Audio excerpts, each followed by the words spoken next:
একটি নোটিশ ঝুলানোর মধ্য দিয়ে আবারও বিতর্কের শীর্ষে উঠে এলো দেওবন্দ। নিউজ আপডেটসের পক্ষ থেকে আপনাদের সবাইকে স্বাগত জানাচ্ছি। এরই সাথে সাথে আরেকটি গুরুত্বপূর্ণ বিষয় আপনাদের সাথে শেয়ার করতে চাচ্ছি।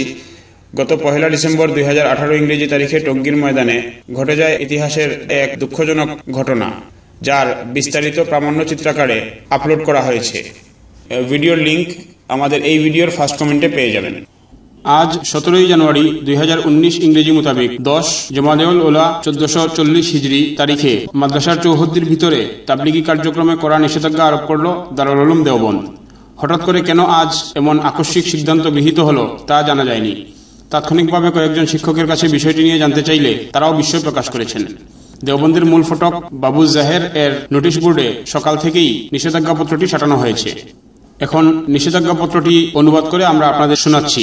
পাশাপাশি উর্দুতে লেখা নিষেধাজ্ঞাপত্রটি স্ক্রিনের মধ্যেও দেখতে পাচ্ছেন, যা রয়েছে এই নিষেধাজ্ঞাপত্রে। প্রিয় ছাত্রবৃন্দ, দিনের প্রচার প্রসারের কাজ আমাদের উপর ফরজ। তবে তাবলিগ জামাতের আভ্যন্তরীণ দ্বন্দ্বের কারণে সৃষ্ট ফিতনা থেকে দারুল উলুমকে বাঁচানোর জন্য দারুল উলুমের কর্তৃপক্ষ প্রথম থেকেই এই সিদ্ধান্ত নিয়ে রেখেছেন যে দারুল উলুমের কোনো ব্যক্তি তাবলিগের দুই পক্ষের কারো সাথে সম্পর্ক রাখবে না। এই জন্য প্রিয় ছাত্রবৃন্দ, দারুল উলুমের চৌহদ্দির ভিতর ও বাহিরে তাবলিগ জামাতের চলমান সংকট নিয়ে মাথা ঘামাবে না। যদি দারুল উলুমের কোনো ছাত্র কিংবা বহিরাগত কেউ দারুল উলুমের চৌহদ্দির ভিতর এই ব্যাপারে মাথা ঘামায়, তাহলে অন্য ছাত্ররা এতে না জড়িয়ে কর্তৃপক্ষকে দ্রুত অবহিত করবে। যদি কোনো ছাত্র আইন অমান্য করে কোনো নিষিদ্ধারোপিত কাজে লিপ্ত হয়, তাহলে তার বিরুদ্ধে কঠিন পদক্ষেপ নেওয়া হবে। আবুল কাসিম নুমানি, মোহতামিম, দারুল উলুম দেওবন্দ, 10/5/1440 হিজরি। কেন আজ এই সিদ্ধান্তের প্রয়োজন হলো? দেওবন্দের কয়েকজন বাঙালি ছাত্র এবং পার্শ্ববর্তী এলাকার মুবাল্লিগ সাথীদের সাথে কথা বলে জানা যায়, বাংলাদেশের প্রতিনিধি দলের আশাকে কেন্দ্র করে খোদ দেওবন্দ থেকে জিম্মাদারদের উপর এক ধরনের গুমট চাপ ক্রমশ বেড়েই চলেছে।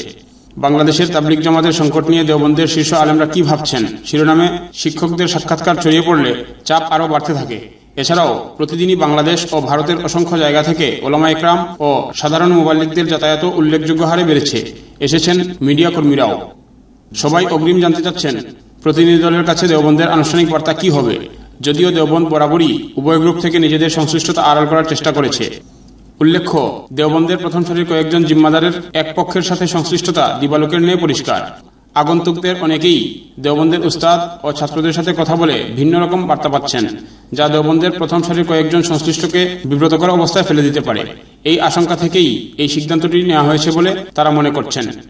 নাম প্রকাশে অনিচ্ছুক দেওবন্দের একজন ছাত্র জানান, যদিও এই পত্রটি ছাত্রদের উদ্দেশ্যে লেখা হয়েছে, কিন্তু এতে মূলত সম্বোধন করা হয়েছে উস্তাদদেরকে। কারণ দেওবন্দের অধিকাংশ উস্তাদ নিজামুদ্দিনের অনুসারী।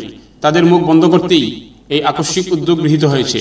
কারণ বাংলাদেশের প্রতিনিধি দল আগমনের সংবাদ যে হারে এখন বিভিন্ন জায়গা থেকে মূলধারার সাথীরা এসে ছাত্র ও উস্তাদদের সাথে কথা বলে বাস্তবতা জানতে চাচ্ছে, তা সংশ্লিষ্টদের জন্য রীতিমতো উদ্বেগজনক। তাই তড়িঘড়ি করে তারা এমন সিদ্ধান্ত নিয়েছেন।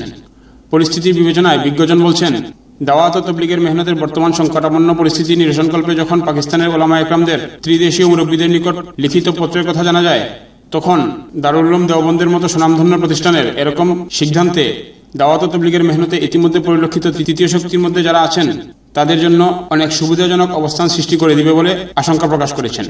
প্রিয় দর্শক, প্রতিদিন এরকম দাওয়াত ও তাবলীগের মেহনতের গুরুত্বপূর্ণ নিউজ আপডেট সমূহ সবার আগে পেতে আমাদের চ্যানেলটিকে সাবস্ক্রাইব করে দিয়ে সাবস্ক্রিপশন বাটনের পাশের বেল আইকনটি ক্লিক করে দিয়ে আমাদের সাথেই থাকুন।